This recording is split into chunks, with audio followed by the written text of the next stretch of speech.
Welcome to Smart BeeE Ltd, Mr. Mrityunjay Ghosh. Today we are very honored to have you joining our spotlight session, which is specially designed for all our prospective students. Simultaneously, we are very excited to share some insights regarding higher education in Canada to you. So without any further ado, let's start today's episode regarding higher education in Canada. Alright, so Canada is a very popular study destination nowadays for the students from all over the globe. How do you perceive its appeal in the Bangladesh markets? That's a very good question, but before answering your queries, thank you so much Smart BeeE for having me here. I'm really feeling honored to be here today. And yeah, to answer your question now, yes, the demand for Canada has increased because of so many factors. If I have to say specifically, then their study mode, that is like most universities in Canada are on the ranking. So yeah, if you study in the Canadian university, you will get a first class degree, and that has been recognized for all over the universities in the world. Second thing will be the safer environment is Canada. That is another thing students consider. The next thing I'll say, their tuition fee affordable in compared to other major destination, includes UK and Australia. And the third thing will be the simple and specific application process. And next, if I have to say, their post-study work permit opportunity, and the lastly, PR opportunity. So these are some of the factors students really sought after before choosing Canada as their first study destination over the other first world country. So yeah, that's about your first queries. I guess it's been answered more specifically now. All right, yes. Okay, so my second question to you is that the availability of scholarship has decreased over time. That's what people are saying, all right? So what's could be some possible reasons behind it, according to your opinion, since you have been handling this for a very long time, right? Yes, that's true. The scholarships opportunity has been decreased. It's not like that. The term should be like the demand for scholarship has increased. Right. So that's why like it seems like it is not an availability right now. But for to get the scholarship, student really needs to work on that because previously the way they used to apply, things has been changed due to the demand and everything. So students needs to specify their subjects, their university, and their area of study. If they can choose these things, then it will be easier for them to choose their scholarships.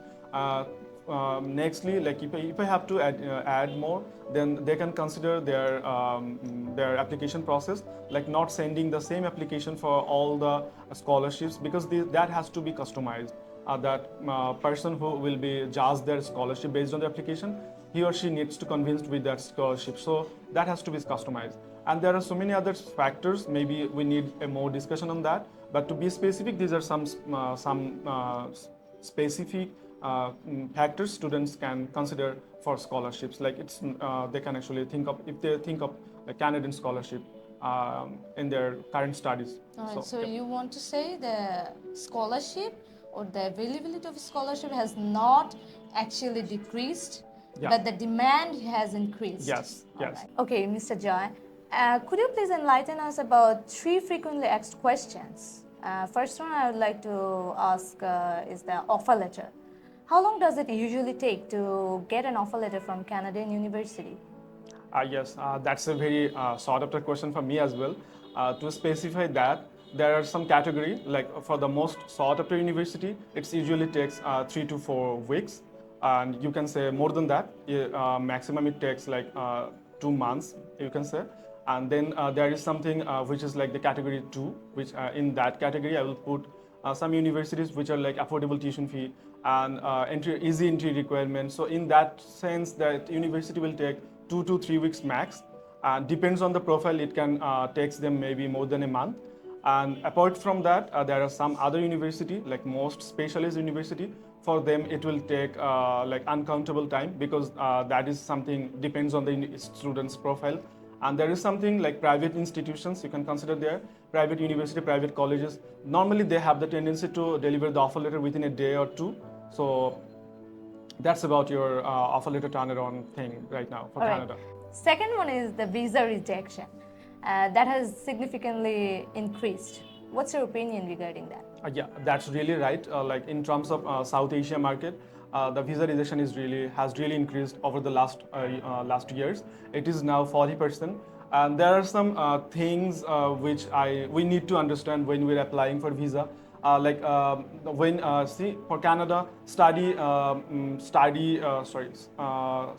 plan is really important for Canada. So when you are actually writing your study plan or SOP, you have to be very specific. You have to put your all the information there. The visa officer, they needs to get the impression that you will go to Canada for study, not to settle down there. And another thing which will be your bank, that has to be solvent. If the visa officer found out that you don't have adequate fund in your bank, then there is a chance of getting rejection. And another thing will be your family ties. Like if the visa officer gets the impression that you have somebody who is residing in Canada right now, and since you know about the express entry thing, so yeah, then in that sense, when they will sense the family ties, they will right away reject your visa.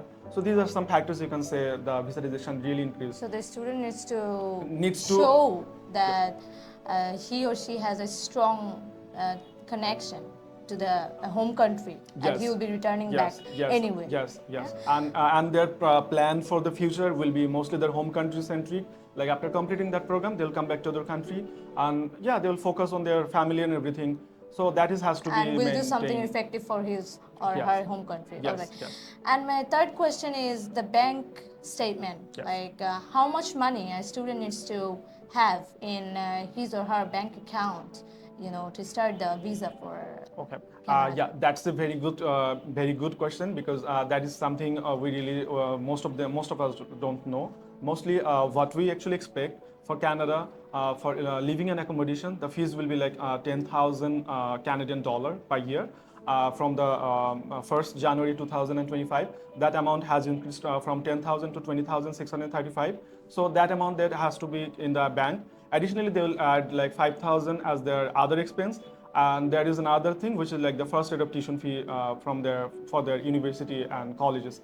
So if I had to make it short or make it understandable, in Bangladeshi taka, I can convert that in like 40 lakh in BDT. So they can actually put that in the bank within 6 months of period. And another thing they can actually consider, like this money has to be like the real money, not like bank overdraft or any loans or anything. That has to be in that account in the applicant's name, their family, like their fathers or mothers, like anybody's name. So yeah, that will be enough for them to So fund their keeping 40 lakhs BDT 40 in lakh BDT, one's bank account yes, justifies that he or she is financially stable to study in Canada. It's actually depend on the institute. Like I'm actually putting that 40,000 range considering some institutes. So if they actually kept that money for 6 months, then they're good to go for the. So the higher amount studies varies in from Canada. university to university. Yes, because that money, like for accommodation, living accommodation, and others, that amount is fixed, which is like 20,635 plus 5,000 CAD. Other than that, the tuition fee for 1 year, it actually varies from university to university. Like from private university, the tuition fee ranges from 10,000 to 12,000. And maximum depends on the institute. And for private college and private university, that range started at like 20,000 plus. So it depends on the institutes. The tuition fee amounts actually depends. My next question to you, Mr. Joy, is PR. Permanent residency is a very remarkable factor that actually influences students to choose Canada for their higher education. Could you just give us some insights regarding that? Yeah, sure. Yeah, PR is something students really consider when they actually opt for Canada. So yeah, when the students actually study their 1 year any degree in any institute, then they will get like 1 year PGWP.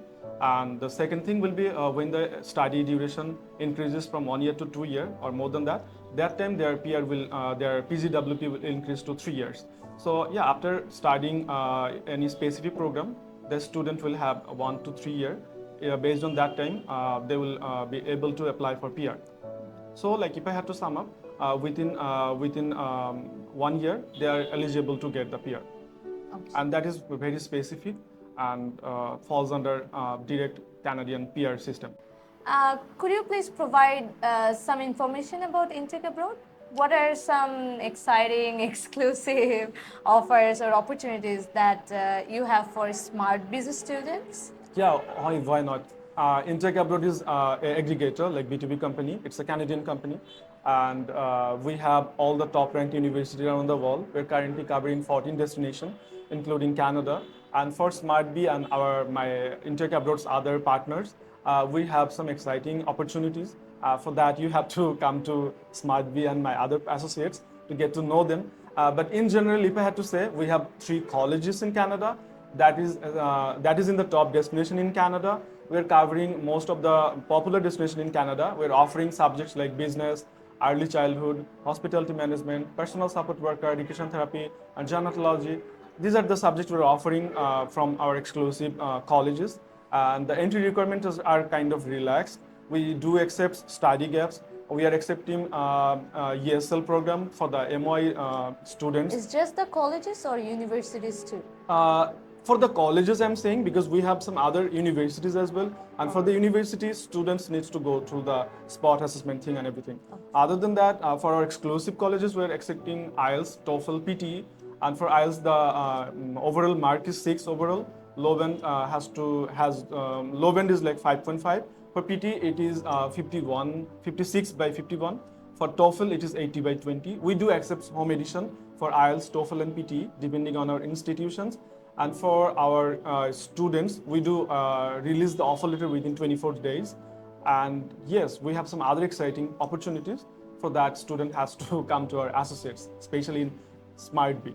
So they can get to know about that as well. Thank you, Mr. Joy, for your time and consideration and for providing us some invaluable insights regarding higher education in Canada. And thank you everyone for staying with us for this long. And if you have any further queries regarding higher studies in Canada, please call on this number. Thank you, everyone.